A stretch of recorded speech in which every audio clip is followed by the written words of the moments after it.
Hello friends, welcome to BPSC journey. हम लोग 72nd BPSC के लिए करंट अफेयर्स कर रहे हैं। मुझे लगता है सबसे इम्पोर्टेंट जो मैगज़ीन है जो 72nd बीपीएससी के लिए वो एडुटेरिया के करंट कॉन्सेप्ट की मैगज़ीन है जिसको हम कवर कर रहे हैं। पिछले लेक्चर में हम लोगों ने नेशनल करंट अफेयर्स पढ़ लिया था, आज हम लोग इंटरनेशनल करंट अफेयर्स पढ़ेंगे। ठीक है, ये मेरा चैनल है, इसके बारे में हम लोग बाद में बात करेंगे। हमारा जो मेन सोर्स है वो क्या है? एडुटेरिया का करंट कॉन्सेप्ट का मैगज़ीन है जो कि सबसे इम्पॉर्टेंट मैगज़ीन में से एक है। थोड़ा बल्कि है ये, इसलिए इसको हम लोग बाइफरकेट करके करने की कोशिश कर रहे हैं। ठीक है, चलिए तो हम लोग स्टार्ट करते हैं अपने इंटरनेशनल वाला पोर्शन। सबसे पहली न्यूज़ जो है हमारी वो म्यांमार से है। वो क्या है कि general Min Aung Hlaing has become the new president of Myanmar. चूँकि म्यांमार क्या है, हमारा पड़ोसी देश है, तो जो हमारी नेबरिंग कंट्री है वो काफ़ी इंपॉर्टेंट हो जाती है। और कहीं भी कोई नए प्रेसिडेंट या प्राइम मिनिस्टर चेंज होते हैं तो बीपीएससी पूछती है। अब 71 बीपीएससी का भी उठा के देख सकते हो, बीपीएससी ने पूछा है। ठीक है, तो कौन हो जाएंगे म्यांमार के? मिन ऑन्ग ह्लांग हो जाएंगे। ठीक है, ये म्यांमार के मिलिट्री गवर्नमेंट जुंता, ठीक है, ये हेड थे मिलिट्री गवर्नमेंट के जिसको जुंता बोला जाता है म्यांमार में। और अब ये प्रेसिडेंट हो जाएंगे, मतलब हो गए हैं म्यांमार के। ठीक, अब जो ये प्रेसिडेंट बने हैं तो इनकी मिलिट्री बैक्ड पार्लियामेंट, उसका नाम क्या है? हुलुताओ। हुलुताओ अगर आपसे पूछ लिया जाएगा तो ये क्या बताना है हमको इसमें कि ये म्यांमार का है। ठीक है, एक सेकेंड, चलिए अब क्या है आगे देख लेते हैं हम लोग और क्या इंपॉर्टेंट इसमें। अच्छा, लैंड बाउंड्री जो हमारी किससे किससे मिलती है? अरुणाचल प्रदेश से, नागालैंड से, मणिपुर से और मिज़ोरम से। ये भी हमारे एग्जाम पॉइंट ऑफ व्यू से काफ़ी इंपॉर्टेंट है। जो भी चीज़ें इंपॉर्टेंट होगी हम उसको पढ़ेंगे, जो इंपॉर्टेंट नहीं होगा प्रीलिम से रिलेटेड उसको हम डेफिनेटली स्किप करेंगे। ठीक है, अब देखो दो प्रोजेक्ट्स चलते हैं। Kaladan multi modal transit transport project है हमारा, काफ़ी इंपॉर्टेंट प्रोजेक्ट है, जो कि पोर्ट ऑफ कोलकाता से जो सितवे पोर्ट है हमारा म्यांमार में, उसके लिए ये हमारा काफ़ी फ्लैगशिप प्रोजेक्ट है भारत सरकार का। दूसरा क्या है? India Myanmar Thailand trilateral highways की बात कर रहे हैं। ठीक है, इसमें क्या है कि ये मोरे इन मणिपुर से लेकर माई सॉट इन थाईलैंड, और ये म्यांमार के थ्रू ही। एक पॉलिसी भी हमारी चलती है जिसको हम एक्ट ईस्ट पॉलिसी बोलते हैं, एक्ट ईस्ट पॉलिसी। तो म्यांमार हमारी एक्ट ईस्ट पॉलिसी के लिए काफ़ी इंपॉर्टेंट हो जाती है। It acts as the gateway. ठीक है, अभी हम आगे देखेंगे। एक ऑपरेशन चलाया गया था, ऑपरेशन सनराइज, भारत और म्यांमार के साथ। किस चीज़ के लिए? तो इंसर्जेंट जो इंसर्जेंसी ग्रुप्स है उनको न्यूट्रलाइज करने के लिए चलाया गया था। अभी हाल ही फिलहाल में फ्री मूवमेंट रिजीम बंद कर दिया गया है भारत और म्यांमार के बीच में। जो भी रीजंस रहे उसके, इन्फिल्ट्रेशन और इलीगल जो इन्फिल्ट्रेशन था उसको कर्व करने के लिए ये कदम उठाया गया है। अगर हम बिहार के कॉन्टेक्स्ट में देखते हैं तो बुद्धिस्ट डिप्लोमेसी, चूँकि म्यांमार में जो एक मैक्सिमम पॉपुलेशन है वो बुद्धिज़्म से रिलेटेड है, तो बुद्धिस्ट डिप्लोमेसी सॉफ्ट पावर का इस्तेमाल करती है भारत सरकार, और हमारा बिहार भी उसके लिए काफ़ी इंपॉर्टेंट हो जाता है। और बोध गया में सब्सटेंशियल कंट्रीब्यूशन है म्यांमार का, वहाँ पे जो मोनेस्ट्रीज़ बनते हैं वो म्यांमार की भी मोनेस्ट्री वहाँ पे बनी हुई है। ओके, अब कैपिटल देख लेते हैं, नायपीदाओ। ठीक है, क्या कैपिटल है? नायपीदाओ। और वहाँ की जो करेंसी है वो म्यांमार के आते हैं। बुरे वक्त में जब कभी कैपिटल पूछ दे हमसे, ये सब क्वेश्चन पिक हो जाएंगे, उसके लिए मैंने इसको कर दिया अरेंज। एक थनाका पेस्ट है जो कि काफ़ी आप देखते होंगे शॉर्ट्स और रील्स में वायरल रहता है, ये स्किन केयर के लिए, ये म्यांमार का काफ़ी फेमस है। ओके, हाईएस्ट माउंटेन पीक जो है वहाँ का, उसका नाम क्या? हक्काबो है। ये हिमालयन रीजन में ही आता है। अराकान योमा का आपने नाम पहले से सुन रखा होगा। और शान प्लेट्यू जो है, ये दोनों कहाँ के मेजर माउंटेन रेंज है? तो ये म्यांमार के हैं। शान प्लेट्यू अगर एग्जाम में आता है तो ईरान या पाकिस्तान नहीं मानना है हमें, याद रखना है। इरावेडी के बारे में हम जानते हैं कि म्यांमार की लॉन्गेस्ट रिवर है 2170 किलोमीटर की, और साल्विन और सितवांग भी यहाँ की नदियाँ हैं। यहाँ पे एक डोरमेंट वॉल्केनो है जिसका नाम है माउंट पोपा। तो कुल मिला के काफ़ी सारे, चूँकि इंपॉर्टेंट हमारे पड़ोसी देश है तो उससे रिलेटेड कुछ भी पूछा जा सकता है, स्टेटमेंट में या फैक्चुअल बेस्ड कुछ भी पूछा जाएगा, तो ये हमने लगभग कवर कर दिया है। अब देखिए अगला क्वेश्चन हमारा है प्रोजेक्ट प्लोशेयर के बारे में। इसके बारे में हमको क्या जानना है? तो इसके बारे में हमको बहुत कम चीज़ें जाननी है। हमको इतना ही जानना है कि ये अभी हाल फिलहाल में न्यूज़ में था, लेकिन ये है क्या? तो ये जो है हमारा प्रोजेक्ट प्लोशेयर, ये किस चीज़ से रिलेटेड है? तो ये nuclear technology as clean and positive, nuclear energy का जो इस्तेमाल किया जाता है, न्यूक्लियर एनर्जी को जब ये बताकर कोल्ड वॉर के टाइम में इस्तेमाल किया जा रहा था कि इससे हम क्लीन एनर्जी प्रोडक्शन करेंगे, इससे हम कैनाल्स बनाएंगे, इससे हम पहाड़ों को तोड़ने का काम करेंगे, उसी सिचुएशन को देखो क्या क्या इससे काम करते थे। मतलब न्यूक्लियर टेस्टिंग के द्वारा, आप जानते हो न्यूक्लियर रिएक्शन, फ्यूजन फिजन के बारे में हमने पढ़ रखा है, तो न्यूक्लियर टेस्ट के इस्तेमाल से constructing canals, carving path through mountains, extracting gas and oil, इन सब चीज़ों का इस्तेमाल, मतलब इसको डिजास्टर्स यूज़ के लिए नहीं, जो एक नॉर्मल यूज़ होता है उसके लिए इन्होंने इस्तेमाल किया था। लेकिन बाद में इसको बैन कर दिया जाता है क्योंकि 27 explosions were conducted under project ploughshare. ये बात है 1957 के अराउंड की, जब ये चीज़ किया गया था। इसमें कौन कौन से टेस्ट हुए थे? तो सेडान टेस्ट हुआ था 1962 में, ठीक है, और दूसरा हुआ था गैस बग्गी एंड रुलिसन टेस्ट, ठीक है। ये दो चीज़ हम याद रखेंगे, सेडान टेस्ट और गैस बग्गी एंड रुलिसन टेस्ट। और रीज़न फॉर क्लोजर क्या था? तो रेडियो एक्टिविटी रीज़न था इसका, पब्लिक ओपोजिशन इसका रीज़न था, इकोनॉमिक कॉस्ट भी था इसमें काफ़ी, और इन्वायरमेंटल कंसर्न तो था ही। ओके, तो हमको याद क्या रखना है अगर हमसे एग्जाम में पूछते हैं, तो the Soviet Union also conducted a similar programme known as nuclear explosions for the national economy. ये कोल्ड, जब हमारा वर्ल्ड वॉर 2 ख़त्म हो गया था, उसके बाद का जो पीरियड था यूएसएसआर और यूएसए के बीच में जो एक टशल थी, उस टाइम ये सारी घटनाएं घट रही थी। आपको बेसिकली याद रखना है, ploughshare is related to nuclear explosion या न्यूक्लियर टेक्नोलॉजी का use for clean and positive purpose, ठीक है। चलिए, अब टाइम 100 मैगजीन की अगर हम बात करें, तो हर साल इस मैगजीन को रिलीज़ किया जाता है और इसमें कई पावरफुल लोगों के नाम डाले जाते हैं। तो इस बार किसका नाम है? सुंदर पिचाई का नाम है, जो सीईओ है गूगल के। और अभी फ़िलहाल में इस बार क्या देखा गया, जो एआई टेक्नोलॉजी, एआई से रिलेटेड जो लोग हैं उनको काफ़ी ऊपर, उनके नाम काफ़ी हैं इसमें, ठीक है। तो सुंदर पिचाई है इसमें। सुंदर पिचाई को उनके innovation, AI innovation such as Gemini and Antigravity के लिए, ये याद रखना है, एंटी ग्रेविटी और जेमिनाई के लिए दिया गया। रणवीर कपूर को दिया गया included in the artist category contribution in Indian cinema. ये धुरंधर वाले ये रणवीर कपूर है, नॉट रणवीर सिंह, तो रणवीर कपूर को भी दिया गया है इंडियन सिनेमा के लिए।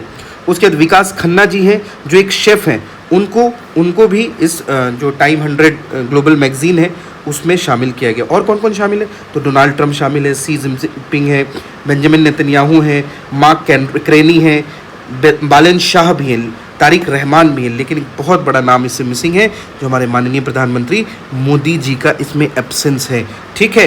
मोदी जी को 14, 15, 17, 20, 21 ये सभी सालों में इनको टाइम्स मैगजीन में शामिल किया गया था, लेकिन इस बार ये मौजूद नहीं। इसकी शुरुआत कब होती है? तो 1999 में होती है, और ज़्यादा कुछ इसमें इंपॉर्टेंट है नहीं। अब हम चाहबार पोर्ट के बारे में देखते हैं। चाहबार पोर्ट क्या है? देखो, अभी वेस्ट एशिया क्राइसिस की बात जब भी आएगी, तो भारत और ईरान के बीच में ये चाहबार पोर्ट जो है भारत सरकार ईरान में बना रही है, जिससे कि हमारा जो बिना पाकिस्तान को टच किए जो हमारा रूट है सेंट्रल एशिया में जो हमारी कनेक्टिविटी है, उसको ये मजबूती प्रदान करेगा।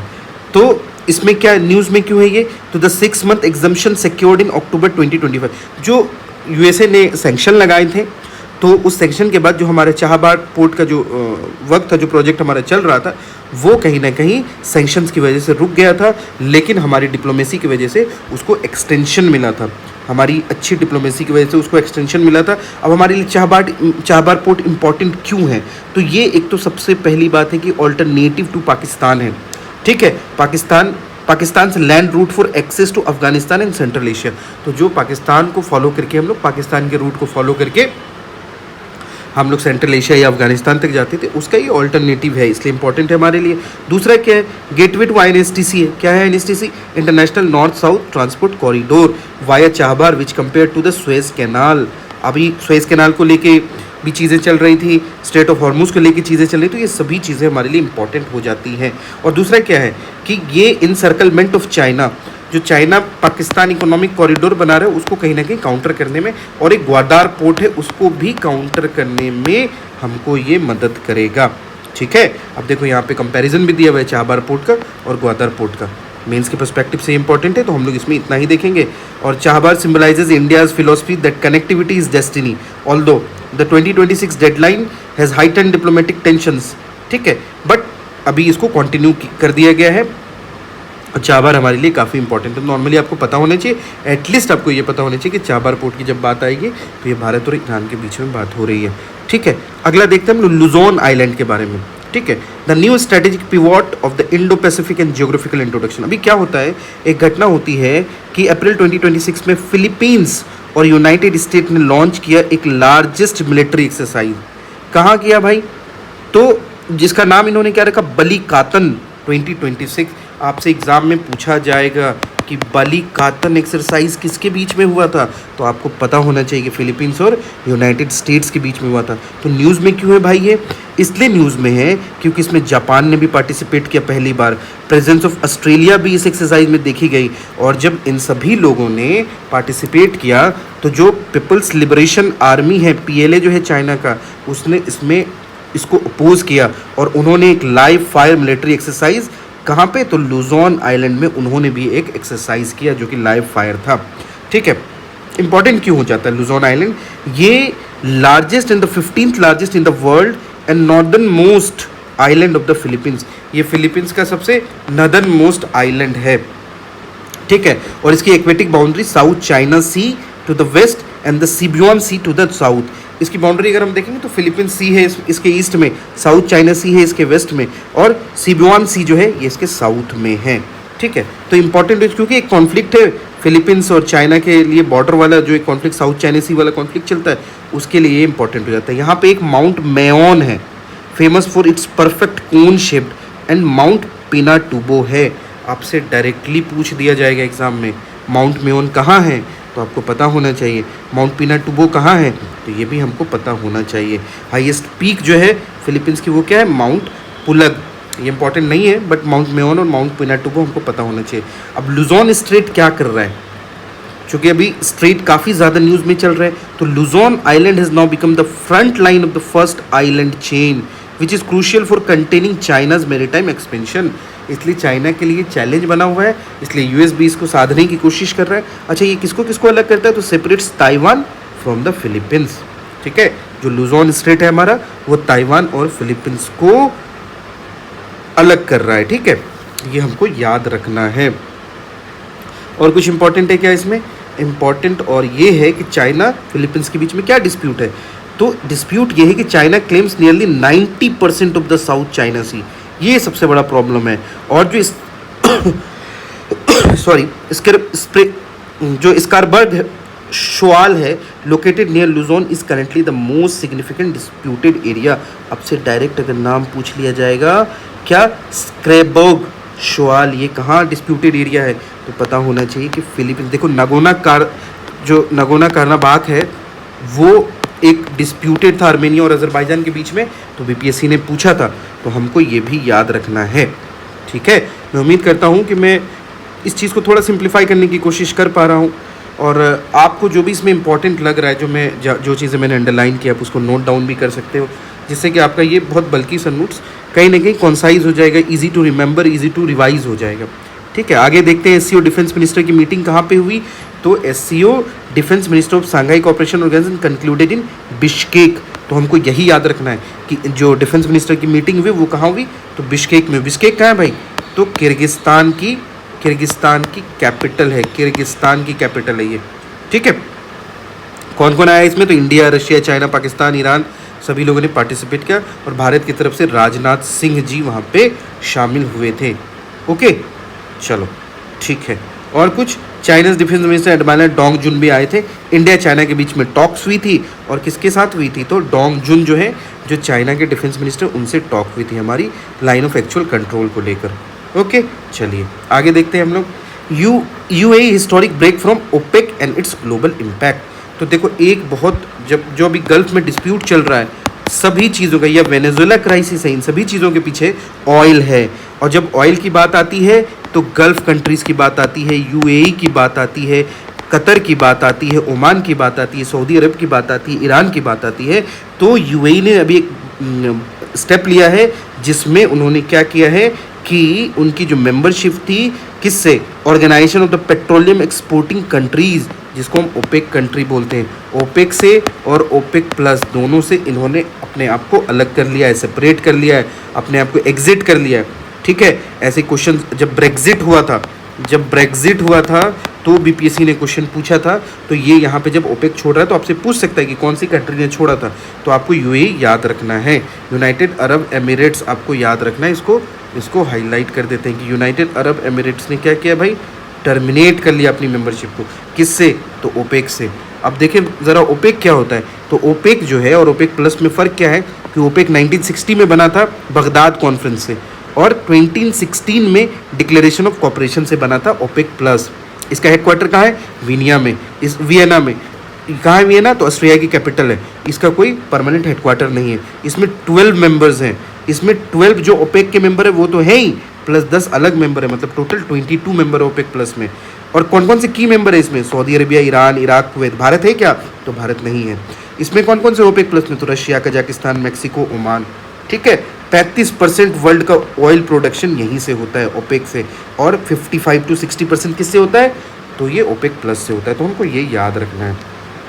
चलिए अगला देखेंगे हम लोग, इंडिया इक्वाडोर बायलैटरल डायलॉग के बारे में जो 2026 में हुआ। क्या इंपॉर्टेंट है हमारे एग्जाम के लिए, बहुत ज़्यादा इंपॉर्टेंट तो नहीं है, लेकिन इसमें हम एक चीज़ क्या देखेंगे कि इक्वाडोर की कैपिटल क्या है, तो क्यूटो है। One of the world's highest capital, दुनिया की सबसे ऊंची जगह जो हाईएस्ट कैपिटल है वही हमारी इक्वाडोर की कैपिटल है। ठीक है, और क्या इसमें इंपॉर्टेंट है, इंपॉर्टेंट ये है कि ये जो हमारी मीटिंग हुई है उसमें हमने क्या बात किया, तो इक्वाडोर का जो गैलापागोस आइलैंड है were included in UNESCO's first world heritage list and have been central to Darwin's theory of evolution.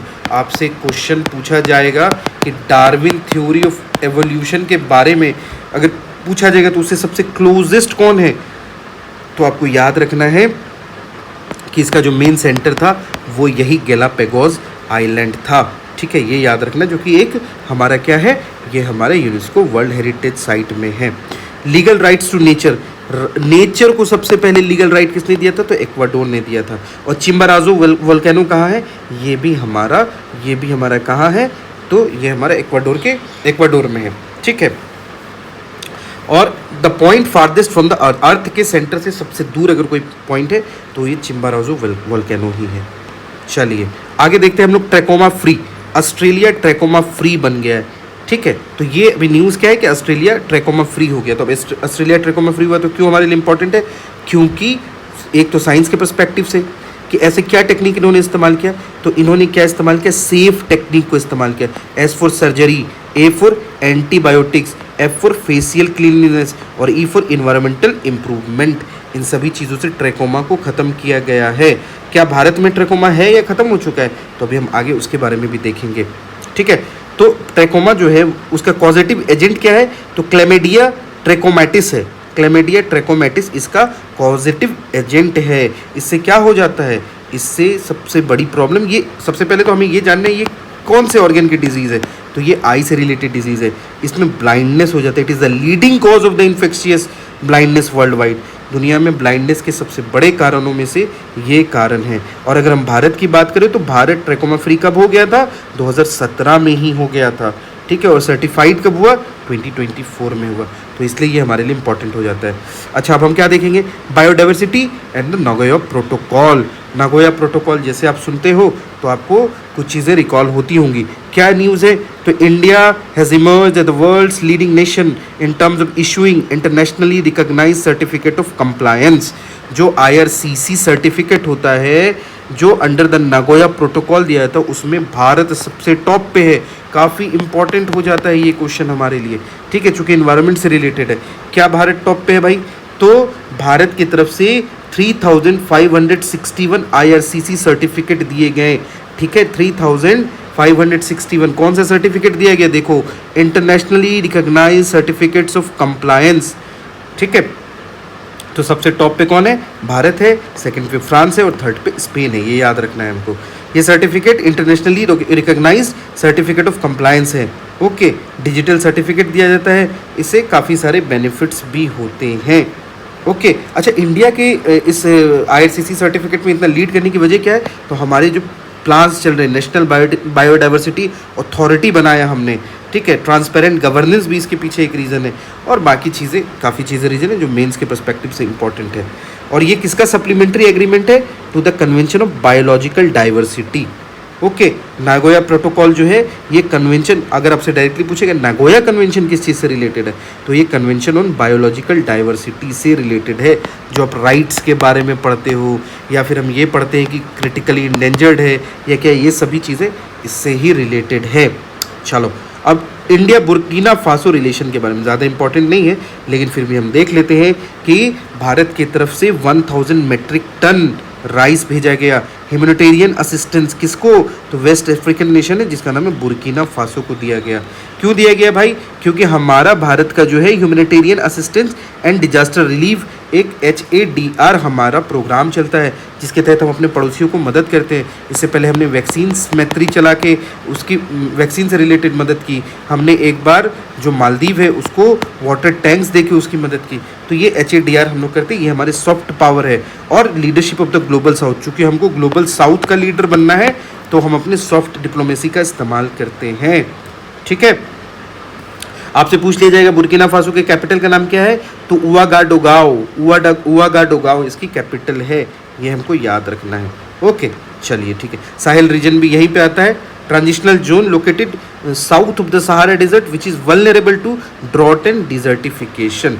ठीक है, अब देखते हैं अगला हम लोग World Bank Sri Lanka strategic partnership. क्या पार्टनरशिप है भाई, वर्ल्ड बैंक के द्वारा एक पार्टनरशिप की गई है, किसके साथ, कौन से कंट्री के साथ, तो श्रीलंका के साथ। इसका प्राइमरी ऑब्जेक्टिव क्या है, तो इसका primary objective of the partnership is to transform Sri Lanka from डेप्ट डिपेंडेंट इकोनॉमी। आपको पता है कि श्रीलंका बिल्कुल डेप्ट वाली कंट्री बन गई थी।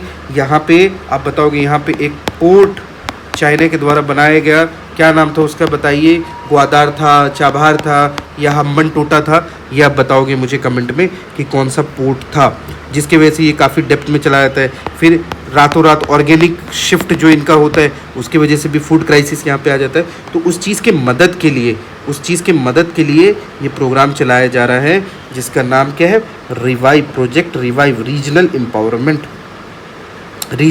Empowerment through vibrant inclusive and viable economies. ठीक है, जो पिछड़ रही इकोनॉमी है उसको हम मदद करेंगे। कौन से प्रोजेक्ट के द्वारा, तो प्रोजेक्ट रिवाइव के द्वारा। किसकी मदद की जा रही है, तो श्रीलंका की मदद की जा रही है। किसके द्वारा की जा रही है, तो वर्ल्ड बैंक। इसमें इन 1944 वर्ल्ड बैंक कब बना था, तो ब्रेटन वुड्स का जब कॉन्फ्रेंस हुआ था 1944 में, जब IMF और वर्ल्ड बैंक बना था। ठीक है, आई होप कि यहाँ तक सब ठीक चल रहा है। अब वन हेल्थ समिट की बात करते हैं। ग्लोबल वन हेल्थ समिट कहाँ हुआ, तो सीधा याद रखना है लियोन फ्रांस में हुआ था। बाकी बातें बाद में, बट लियोन फ्रांस बिल्कुल नहीं भूलना है, याद रखना है तो याद रखना है, क्योंकि डायरेक्ट क्वेश्चन दिखेगा ये। ठीक है, अब इसका क्या, what is one health approach, तो वन हेल्थ अप्रोच में ह्यूमन हेल्थ की भी बात की जाएगी, एनिमल हेल्थ की भी बात की जाएगी और इन्वायरमेंट हेल्थ की भी बात की जाएगी। याद रखिएगा, एक वन हेल्थ की बात की जा रही है तो उसमें सभी आ जाएंगे, ह्यूमन भी आ जाएगा, एनिमल भी आ जाएगा और इन्वायरमेंट भी आ जाएगा। ठीक है, की हाईलाइट्स एंड एजेंडा क्या है लियोन समिट का, तो emphasis on interdisciplinary collaboration, prevention of zoonotic disease. Zoonotic disease क्या होता है, जो इंसान से जानवर में होता है। ठीक है, टैकलिंग एंटी माइक्रोबल रेजिस्टेंस, ये भी काफ़ी इंपॉर्टेंट चीज़ है। जब आप बहुत ज़्यादा एंटीबायोटिक्स ले लेते हो तो उसकी वजह से ये एंटी माइक्रोबल रेजिस्टेंस भी होता है। क्लाइमेट एंड बायोडाइवर्सिटी कंजर्वेशन, जो हमारा क्लाइमेट है और जो हमारी बायोडाइवर्सिटी है उसको भी संरक्षण करना है हमको। तो लियोन डिक्लेरेशन हुआ है, किस चीज़ से रिलेटेड है, तो वन हेल्थ से रिलेटेड है, वन हेल्थ समिट से रिलेटेड है। ठीक है, किसके कोलैबोरेशन से हुआ, तो इसमें WHO है, FAO है, UNEP है, WOAH है। ठीक है, चलिए अगला देखें। अगला हम क्या देखेंगे, global drinking water security in India's path. तो जब अभी मैंने आपको पिछले लेक्चर में भी एक चीज़ बताई थी कि जो ड्रिंकिंग वाटर है that is a biggest concern. Bharat में ड्रिंकिंग वाटर को लेके काफ़ी इशू चल रहा है। अभी हमने देखा इंदौर में एक वाटर क्राइसिस हुआ, खैर वो सेप्टिक टैंक से रिलेटेड वाटर क्राइसिस था, लेकिन वो भी हमारे लिए जो है एक बहुत बड़ी समस्या है। और दूसरी चीज़ हम देखते हैं कि भारत में जो टैप वाटर है, जो हमारे बिहार का टैप वाटर है, उसमें काफ़ी ज़्यादा आर्सेनिक और फ्लोराइड ये सब चीज़ें पाई जाती है जो हमारे हेल्थ के लिए काफ़ी नुकसानदेह है। लेकिन स्विट्ज़रलैंड एक ऐसी कंट्री है जहाँ परफेक्ट स्कोर मिला है, जिसे परफेक्ट स्कोर मिला 100 of 100 फॉर ड्रिंकिंग वाटर। वहाँ का टैप वाटर जो है वो हमारे यहाँ की बिस्लेरी से भी ज़्यादा बेहतर है। हमें ये चीज़ सीखने की ज़रूरत है। ओके, हमारे यहाँ भी एक मिशन चलाया गया था, जल जीवन हरियाली मिशन। ठीक है, जिसके तहत काफ़ी टैप वाटर घर तक पहुंचाने की कोशिश की गई है, लेकिन उसका क्या हाल है ये आप जानते हैं। तो ये बोथ एंड, लोगों के एंड से भी और हमारे एंड से, दोनों एंड से जागरूकता की ज़रूरत है। अब क्या है, स्विस लेशन क्या हम लोग सीख सकते हैं स्विट्जरलैंड से, कैसे उन्होंने अपने इस माइलस्टोन को अचीव किया। तो catch the rain initiative, source protection law, पूरी ड्रिंक फ्रॉम टैप मॉडल, जो उड़ीसा में एक जगह है जिसका नाम है पूरी, वहाँ ड्रिंक फ्रॉम टैप मॉडल चलाया गया। Spending the successful drink from tap model exemplified by the city of Puri in Orissa 200 other smart cities across India. तो ये क्या कहा जा रहा है कि जो पूरी मॉडल है उसको पूरे भारत के 100 सिटीज़ में इम्प्लीमेंट करने की आवश्यकता है। ठीक है यहाँ तक। अब देखो SMOPS की अगर हम बात करें तो SMOPS क्या है भाई, तो space craft, international conference on space craft mission operations, SMOPS 2026 was successfully handle Bengaluru. कहाँ हो रहा है ये, बेंगलुरु में हो रहा है। किस चीज़ से रिलेटेड है, तो स्पेस क्राफ्ट मिशन ऑपरेशन से रिलेटेड है। तो आपको याद रखना है कि ये कहाँ हो रहा है, तो बेंगलुरु में हो रहा है। इसका इनॉग्रेशन कब होता है कॉन्फ्रेंस का, conference was inaugurated by farmer ISRO chairman AS Kiran Kumar. आपको AS किरण कुमार का भी नाम याद रखना है। ठीक है, तो ये कहाँ पे होता है हमारा SMOPS की जो मीटिंग है वो कहाँ पे हो रही है, तो ये हो रही है the conference one inaugurated by, किसके द्वारा इनॉग्रेट किया जा रहा है, farmer ISRO chairman AS Kiran Kumar के द्वारा। और ये कहाँ हुआ था, तो ये बेंगलुरु में हुआ था। ओके, की एरियाज ऑफ डिस्कशन, की एरिया क्या है भाई डिस्कशन का, क्या क्या बात की गई, तो advance technology, security, human space flight, student engagement, इन सब चीज़ पे बात की गई है। ठीक, और कुछ इंपॉर्टेंट है इसमें, तो SMOPS stand for space craft missions operations symposium, यही इसका फुल फॉर्म है, हमको ध्यान में रखना है। ठीक है, जय शाह एक यंग ग्लोबल लीडर YGL की लिस्ट आई है, उसमें इंटरनेशनल क्रिकेट काउंसिल के चेयरमैन जो हैं भाई साहब हमारे अमित शाह के सपूत, जिनका नाम जय शाह है, उनको इस लिस्ट में शामिल किया गया है। इस लिस्ट में क्या होता है, तो इसकी अनाउंसमेंट कब हुई, अप्रैल 16, 2026 को हुई। और इसको किसके द्वारा ऑर्गेनाइज कराया गया, तो वर्ल्ड इकोनॉमिक फोरम के द्वारा करवाया गया। और यंग ग्लोबल लीडर्स, इसकी जो कैटेगरी है वो कौन सी, यंग ग्लोबल लीडर्स की कैटेगरी है। Members must be under the age of 40 at the time of selection, जो भी लोग इसमें सेलेक्ट होंगे वो 40 एज तक वाले लोग होंगे। तो हमारे मोटा भाई के बेटे अमित शाह को ये अवार्ड दिया गया है। ठीक है, चलिए आगे बढ़ते हैं हम लोग। अच्छा, इसमें और क्या देख सकते हैं कि जो cricket Olympic under the leadership of Jay Shah, cricket has secured its place in the 2028 Los Angeles Olympics and an event widely regarded as a watershed movement in the history of the sport. तो जो भी हमारा history of the sport होता है उससे related अगर हम देखेंगे तो अगर कोई भी स्पोर्ट ओलंपिक में ऐड हो जाता है तो काफ़ी उसकी मान्यता बढ़ जाती है और काफ़ी सारे कंट्रीज उससे शामिल हो जाते हैं। तो हमको ये याद रखना है, किसके बारे में याद रखना है, जय शाह। जय शाह तो क्या बने हैं, जय शाह को क्या मिला है, तो यंग ग्लोबल लीडर अवार्ड मिला है। लेकिन हमको ये भी याद रखना है कि क्रिकेट को ओलंपिक में शामिल कर लिया गया है 2028 वाले ओलंपिक में।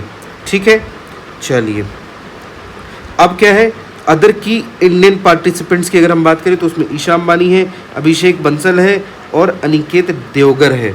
ठीक है, selected members participate in a specialised 3 year leadership development programme. एक 3 साल का लीडरशिप प्रोग्राम होता है जिसमें कि सेलेक्टेड मेंबर को पार्टिसिपेट कराया जाता है। ठीक है, चलिए आगे देखते हैं हम लोग। अच्छा, वर्ल्ड इकोनॉमिक फोरम का हेडक्वार्टर कहाँ है, तो कोलोगनी जिनेवा में है। और YGL एस्टेब्लिशमेंट का हेडक्वार्टर कहाँ है, तो क्लॉज स्क्वाब में है। ठीक है, चलिए अब यहाँ तक अगला क्वेश्चन हम देखते हैं, अपना 17वां क्वेश्चन देखते हैं। Onkalo the world's first permanent nuclear waste repository. ये काफ़ी इम्पोर्टेंट से भी इम्पोर्टेंट क्वेश्चन है कि फिनलैंड ने पहली बार और हाल फिलहाल में ही बना लिया है ओनाकालू, क्या नाम है, Onkalo the world's first deep geological repository DGR on the island of कौन सा आइलैंड है, ओल्कीलूटू आइलैंड है। ये हमको याद रखना है। तो फिनलैंड ने पहली बार न्यूक्लियर वेस्ट रिपोजिटरी के लिए कुछ कार्य किया जिसको कि हमको याद रखना है। ओके, ठीक है।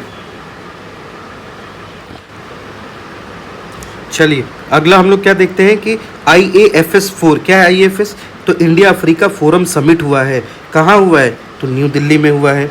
क्या इसका थीम था? India Africa strategic partnership for innovation resilience and inclusive transformation. ठीक है, ये इसका थीम था। आगे हम लोग देख लेते हैं, ज़्यादा इंपॉर्टेंट नहीं कहाँ हुआ है, बस हमें यही याद रखना है। पहला IAFS 1 जो हुआ था 2008 में न्यू दिल्ली में हुआ था, दूसरा 2011 में अदीस अबाबा में हुआ था, तीसरा 2015 में न्यू दिल्ली में हुआ था, और चौथा अभी हुआ है न्यू दिल्ली में ही हुआ है। ठीक है, इंडिया करेंटली अफ्रीका का 4th लार्जेस्ट ट्रेडिंग पार्टनर है, हमको ये भी याद रखना है। अब देख लेते हैं हम लोग आगे, inauguration of India's first UNESCO chair. काफ़ी इंपॉर्टेंट क्वेश्चन है ये, आपसे पूछा जाएगा कि इंडिया का first UNESCO chair on gender inclusion and skill development कहाँ पे लगाया गया है? तो आपको याद रखना है कि Pune based symbiosis skill and professional university है, SSPU। ये कहाँ है? पुणे में है, तो वहीं लगाया गया पहला इंडिया का first UNESCO chair on gender inclusion. हमारे लिए यही इंपॉर्टेंट है। और इसका क्या थीम है? तो women leading the future of work. ठीक है, अगला देखिए, अगला क्या है कि global report on food crisis JRFC 2026। इसमें क्या बोला जा रहा है? United nation and the European union बोल रहे हैं कि global report on food crisis was released by international alliance including United nation भी इसमें और यूरोपियन यूनियन भी है। क्या बोल रहे हैं इस रिपोर्ट के बारे में कि in 2025 266 million people across 47 country we are facing severe food insecurity. 266 million लोग। अब देखो, आप फूड का वेस्टेज कर देते हो, लेकिन 266 मिलियन लोग दुनिया में भूखे सो रहे हैं।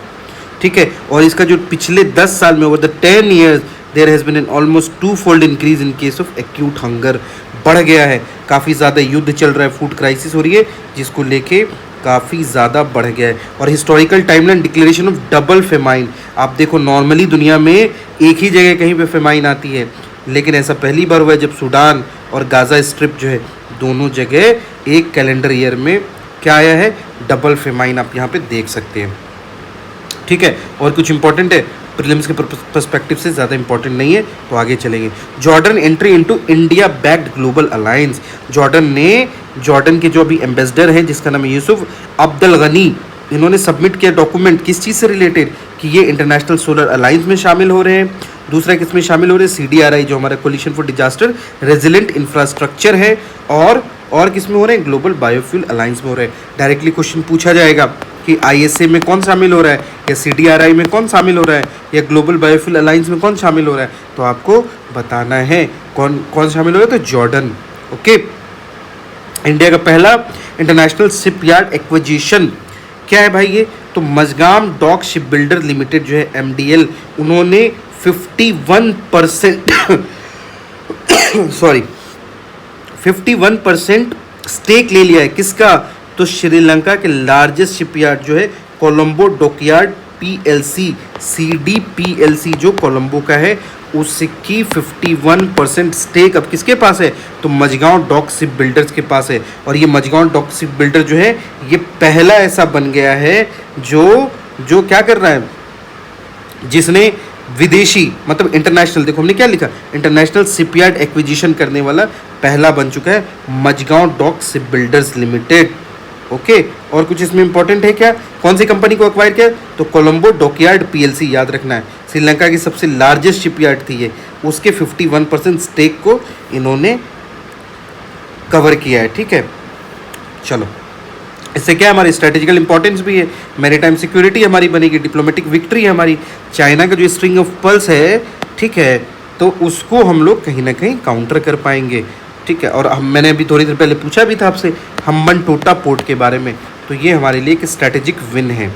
चलिए, India Bhutan mistake mountain tour. अभी क्या है, भारत और भूटान के बीच में एक, जैसे आप देखोगे प्रसाद स्कीम चल रहा है भारत में, ठीक है, उसमें डिफरेंट जो टूरिस्ट प्लेस है उसमें घुमाने की बात चली है। लेकिन अभी क्या है ये, तो दिस इज़ इंडियन रेलवे जो IRCTC के द्वारा शुरू किया गया है। IRCTC वही जिसमें तत्काल टिकट कभी भी नहीं कटता, उसी IRCTC ने क्या किया है कि mystic mountain tour under its prestigious Bharat Gaurav programme के अंदर में उन्होंने एक मिस्टिक माउंटेन टूर की शुरुआत की है। किसके साथ किया है? तो भूटान के साथ किया है।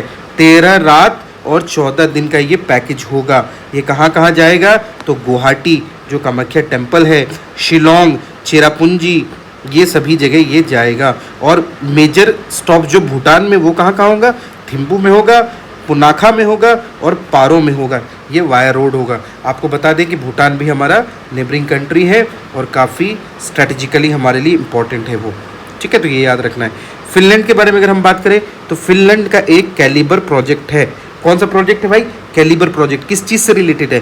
तो first fully integrated lithium project है ये। Commenced operations in Kokkola Finland. आपको अगर पूछा जाए Keliber project is related to what, तो it is related to lithium project. ये लिथियम से रिलेटेड है और यूरोप का पहला इंटीग्रेटेड लिथियम प्रोजेक्ट है ये। ठीक है, इससे क्या होगा? तो critical raw materials act and reducing is mineral dependence on China. आप देखो कि क्रिटिकल मिनरल्स चाइना में इतना ज़्यादा है कि सबकी डिपेंडेंसी है उस पर। और लिथियम सेल बनते हैं हमारे, जो हमारा पेसमेकर बनता है उसमें लिथियम लगता है। तो इन सभी चीज़ों के लिए आप देखो कि भारत में भी क्रिटिकल मिनरल्स को लेके हमारे यहाँ एक नया लॉ लाया गया। ठीक है, वो भी हमारे लिए इम्पोर्टेंट है। ठीक है, तो वैसे ही यहाँ पे फिनलैंड है वो यूरोप का पहला कैलिबर प्रोजेक्ट चलाता है चाइना के क्रिटिकल मिनरल्स की डिपेंडेंसी को ख़त्म करने के लिए। दो चीज़ें हैं, क्रिटिकल मिनरल्स और एक है रेयर अर्थ मटेरियल्स या मिनरल्स, दोनों आप देख लेंगे। ठीक है, अब देखो ये क्वेश्चन भी काफ़ी इंपॉर्टेंट है। क्वेश्चन नंबर 25 जो है ऊस्ट लुंगा पोर्ट के बारे में बात हो रही है। आपको मैं बता दूं कि यूक्रेन में और रशिया में काफ़ी दिनों से युद्ध चल रहा है। तो जो भी इनके इम्पॉर्टेंट साइट्स होते हैं वो हमारे एग्ज़ाम के पर्सपेक्टिव से इम्पॉर्टेंट हो जाते हैं।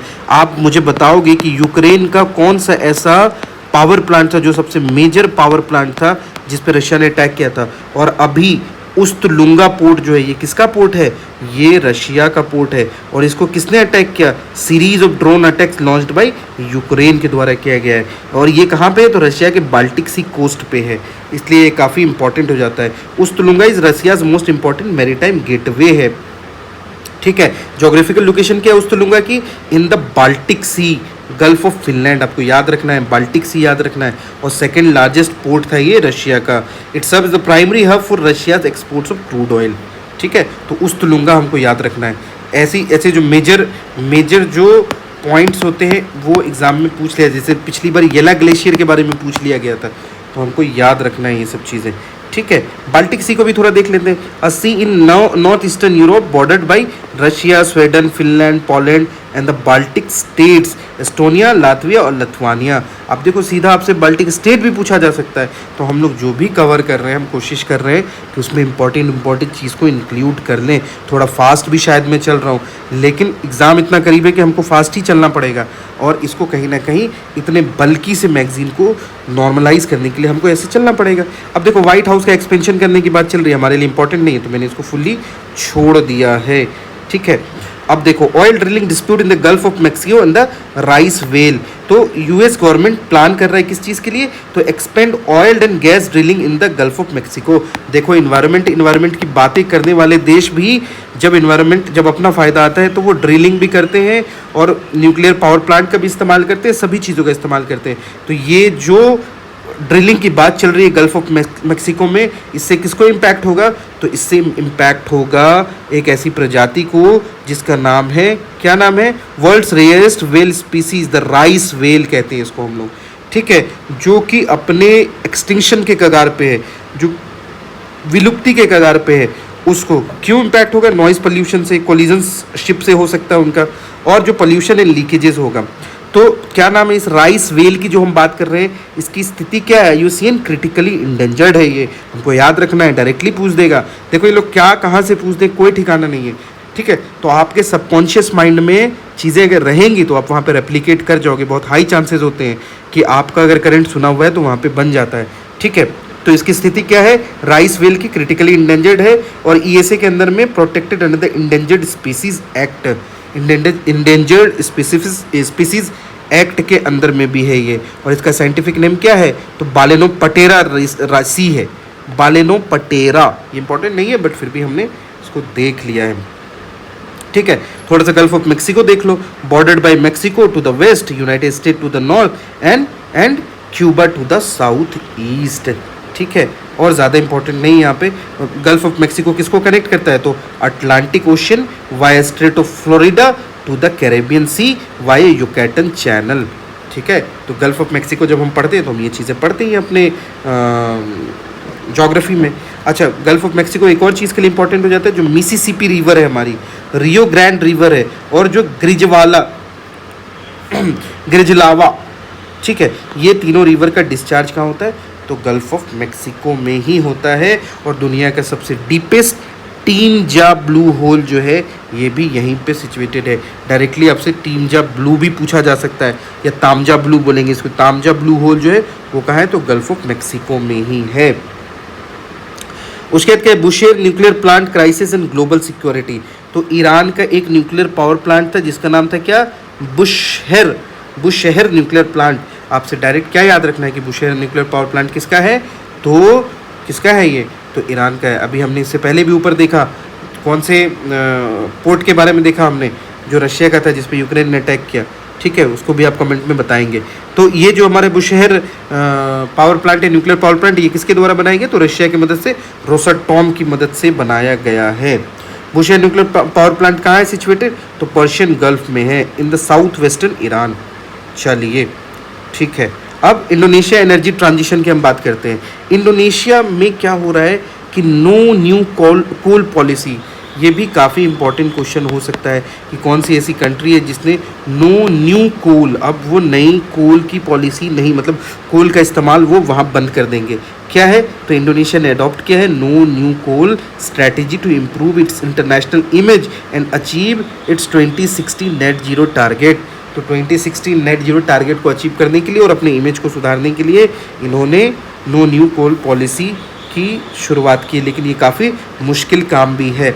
अब देखो क्या मुश्किल है, तो the paradox of captive plant, यहाँ पे निकल प्रोसेसिंग होती है, कहाँ, इंडोनेशिया में। इंडोनेशिया द वर्ल्ड लार्जेस्ट निकल प्रोड्यूसर, और जहाँ पे निकल का प्रोडक्शन होता है वहाँ पे भी इनको coal fired captive power plant को इस्तेमाल करना पड़ता है। तो यहाँ पे थोड़ा पैराडॉक्स भी है, लेकिन आपसे पूछा जाएगा कि नो न्यू कोल पॉलिसी किसने शुरुआत किया है, तो आपको बताना है इंडोनेशिया के बारे में। India's growing diplomatic terms at the United nation, क्या इंपॉर्टेंट है ये हमारे लिए, बहुत ज़्यादा इंपॉर्टेंट नहीं है, लेकिन एक चीज़ इंपॉर्टेंट ये है कि भारत को impressive victories in election for several की सब्सिडरी बॉडीज़, तो यूएन की जो कुछ बॉडीज़ है उसकी अध्यक्षता हमें मिली है। किसकी, यूएन स्टैटिस्टिकल कमीशन 4 साल के लिए मिली है, कमीशन ऑन नारकोटिक ड्रग इसकी भी 4 साल के लिए, उसके UN women executive board fix term है इसका, ठीक है।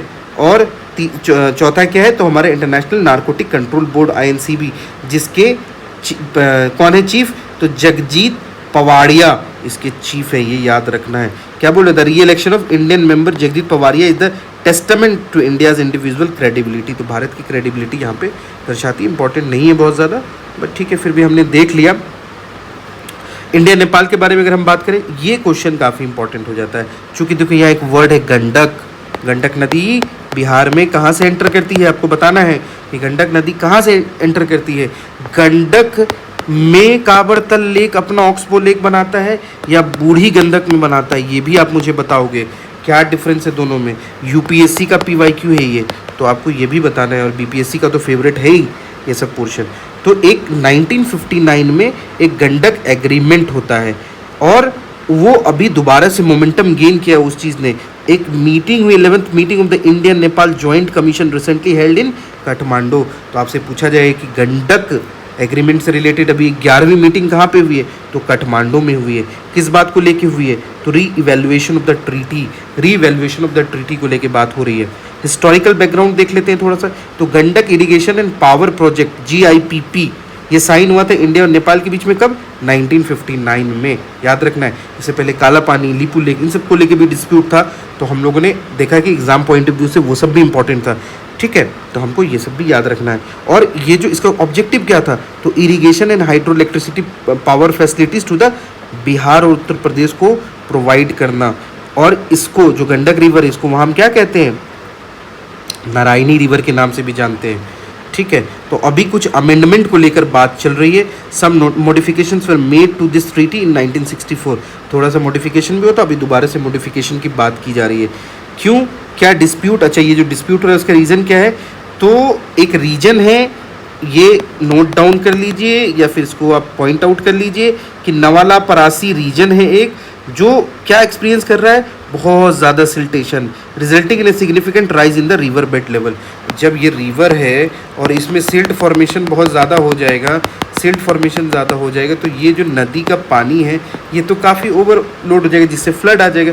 तो ये एक रीजन है, क्या नाम है? नवाला पारसी रीजन है ये, जहाँ पे ये डिस्प्यूट हो रहा है। कंपनसेशन की भी जो बात थी, कंपनसेशन भी अब तक नहीं दिया गया है, जबकि कई डिकेड्स गुजर चुके हैं। और हाइड्रो हेजोमनी, तो नेपाल में this treaty is perceived as a symbol of hydro hegemony, a perception that is fuelling a growing trust deficit. तो भारत और नेपाल के बीच में अभी देखो नई गवर्नमेंट भी आई बलेन शाह की वहाँ पे, तो हमको क्या करना है? हमारी जो स्ट्रैटेजिक, चूँकि भारत और नेपाल के बीच में रोटी बेटी का संबंध है, काफ़ी हमारे पोरस बॉर्डर है, तो हमारे लिए काफ़ी इंपॉर्टेंट हो जाते हैं। नहीं तो इसका फ़ायदा कौन उठा लेगा? चाइना उठा लेगा। ये मेंस के पर्सपेक्टिव से भी ये क्वेश्चन इंपॉर्टेंट है। अब चलो, जो बड़े बड़े पोर्शंस थे वो कंप्लीट हो गए, तो अब हम देख लेते हैं जो टू द पॉइंट है। 11th review conference of the parties of the treaty of the non proliferation of nuclear weapon. कहाँ हुई है इसकी मीटिंग? तो न्यूयॉर्क में हुई है, यूनाइटेड नेशन के हेडक्वार्टर में हुई है। Non proliferation of nuclear weapons, याद रखना इंपॉर्टेंट है ये भी। यूनाइटेड अरब अमीरात ने क्या किया है भाई? तो दुनिया का, देखो काफ़ी इंपॉर्टेंट है, मैं इसको मार्क भी कर देता हूँ, ठीक है। The United Arab emirate has launch दुनिया का पहला कॉमर्शियल अपर 6 गीगाहर्ट्ज इंटरनेट नेटवर्क की शुरुआत की इन्होंने। अकॉर्डिंग टू रिपोर्ट्स डिलीवर कितनी स्पीड देगा? तो 10 Gbps। अब आप सोचिए 10 Gbps की स्पीड यहाँ पे प्रोवाइड करेगी, कितनी ज़्यादा स्पीड है ये। जबकि आप देखोगे यूएई में इंटरनेट के सुविधाएं काफ़ी कम है, भारत में काफ़ी फ्रीली अवेलेबल है इंटरनेट। इससे पहले हमने इंटरनेट से लिए ट्राई की, एक हमने रिचार्ज स्कीम से रिलेटेड भी हमने एक जो रेगुलेशन के बारे में पढ़ा था, ठीक है। इंडिया ने India has officially withdrawn it bid to host the United Nation annual climate change conference, जो COP33 होने वाला था भारत में 2028 में, उससे विड्रॉ कर लिया है भारत ने, ठीक है। India will host the meeting of BRICS foreign minister. ये मीटिंग हो गई है ब्रिक्स फॉरेन मिनिस्टर की, चूँकि हम अप्रैल का पढ़ रहे हैं, बट ये मई में मीटिंग हो चुकी है। अच्छा, अभी देखो ये क्वेश्चन भी काफ़ी इंपॉर्टेंट है, इसको भी हमको मार्क करना चाहिए। यूनाइटेड नेशन, ठीक है, यूनाइटेड किंगडम ने एक बिल पास किया है, एक लेजिस्लेशन पास किया है, जिसमें उन्होंने क्या कहा है? Smoke free generation. तो जो आने वाली जनरेशन है, जो वेब का इस्तेमाल करती है, स्मोकिंग करती है, स्मोकिंग इज़ वेरी डेंजरस, तो उसके लिए इन्होंने जो आने वाली जनरेशन है उसको स्मोकिंग फ्री बनाने के लिए एक लेजिस्लेशन पास किया है। और जापान के बारे में अगर हम बात करें तो इन्होंने किस चीज़ पे? जो लीथल वेपन है जापान के, जापान चूँकि टेक्नोलॉजिकली काफ़ी एडवांस है, इनके पास एक से एक टेक्नोलॉजी है, बट इन्होंने अपने लीथल वेपन के जो इन पे इन्होंने बैन लगा रखा था एक्सपोर्ट पे, उसको कहीं ना कहीं इन्होंने लिफ्ट करने की बात की है। और 80 ईयर ओल्ड पैसिफिस्ट पॉलिसी जो थी इनकी, उसको कहीं ना कहीं ये ख़त्म करने की बात कर रहे हैं। क्यों? क्या मकसद है? क्या लड़ना चाहते हैं? नहीं, strengthen it's defence industrial base aggressive activities by China and north Korea. China और नॉर्थ कोरिया के एग्रेसिव एक्टिविटी को देखते हुए इन्होंने क्या किया है? इन्होंने ये अपनी जो पैसिफिस्ट पॉलिसी थी उसको कहीं ना कहीं रोक कर अब ये बोल रहे हैं कि जो हमारे लीथल वेपन है, जो इनके पास तगड़ी टेक्नोलॉजी है, उसको ये एक्सपोर्ट भी करेंगे। टर्की के पार्लियामेंट में क्या पास होता है? एक बिल पास होता है जिसने रेस्ट्रिक्ट किया किस चीज़ को? Social media platform for children under the age of 15। 15 साल से कम आयु के जितने भी बच्चे होंगे उनको क्या होगा? पार्लियामेंट उनके लिए एक बिल पास किया गया जिसमें वो सोशल मीडिया का इस्तेमाल नहीं कर पाएंगे, ठीक है। India has recently entered into A data partnership agreement with Japan. Japan से हम डेटा पार्टनरशिप के एग्रीमेंट में शामिल हुए हैं। किस लिए? तो ताकि हम AI ड्रिवन स्मार्ट सिटीज़ बना सकें। कौन कौन सी कंपनी है जो किसके बीच में ये जो एग्रीमेंट हुआ है? तो ये है वनस्ट्रक्शन इंडियाज़, जो जापान का है उसका नाम वनस्ट्रक्शन है और इंडिया वाले का नाम डेटा कावेरी सिस्टम है। इन दोनों के बीच में AI ड्रिवन स्मार्ट सिटीज़ बनाने के लिए हमने एक MOU साइन किया, या फिर बोल सकते हो एग्रीमेंट साइन किया है, ठीक है। और भारत क्या बन चुका है भाई? सिपरी की अगर हम रिपोर्ट देखें, Stockholm International Peace Research Institute, इसकी अगर हम रिपोर्ट देखें तो इंडिया 5वां सबसे बड़ा स्पेंडर बन चुका है, किस में? डिफेंस में। लेकिन फिर भी अगर हम देखेंगे तो यूएसए $900 स्पेंड करता है, $900 बिलियन स्पेंड करता है, और भारत $92 के आसपास करता है। तो ये कंपैरिजन देख सकते हो कि कितना फ़र्क है। उसके बाद देखो टाइम्स हायर एजुकेशन में लगातार चाइना की सिंघुआ यूनिवर्सिटी है जो लगातार 8वीं बार टॉप करी है। ठीक है, हमारे यहाँ की यूनिवर्सिटी टॉप नहीं करती है ज़्यादा। The UAE has become the first Gulf nation in the world to commence the construction and operation of a Veti port and air taxi station in the city of Dubai। अब देखो भाई, air taxi बनाने की बात की जा रही है, जिसको क्या नाम रखा है इन्होंने? वर्टी पोर्ट नाम रखा है यूएई में। यूएई से रिलेटेड हमने एक और न्यूज़ अभी देखी थी। क्या देखा था बताओ हमने यूएई से रिलेटेड? वो ओपेक से और ओपेक प्लस से बाहर हो जाता है। ठीक है, World Intellectual Property Day was observed in 26 April. Normally इसको देख सकते हैं। Spain has officially become the first country in the world to implement a provision for climate leave for workers. Climate leave, worker को climate leave देने वाली country कौन सी बन गई? स्पेन बन गई। शाबाश। UNESCO has designated Rabat the capital of Morocco is the world's book capital for the year. काफ़ी इंपॉर्टेंट क्वेश्चन है। तो वर्ल्ड बुक कैपिटल किसको बनाया गया? तो रबात को बनाया गया, जो कि मोरक्को की कैपिटल है।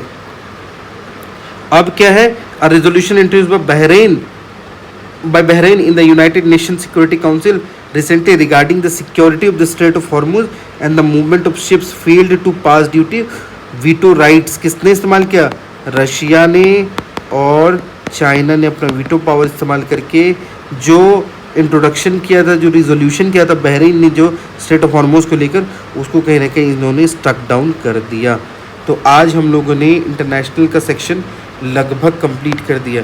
अब थोड़ा सा हम साइंस एंड टेक पढ़ेंगे और हमारा पूरा अप्रैल ख़त्म हो जाएगा। ठीक है, तो आज के लिए इतना ही। Signing off for the day. Thank you.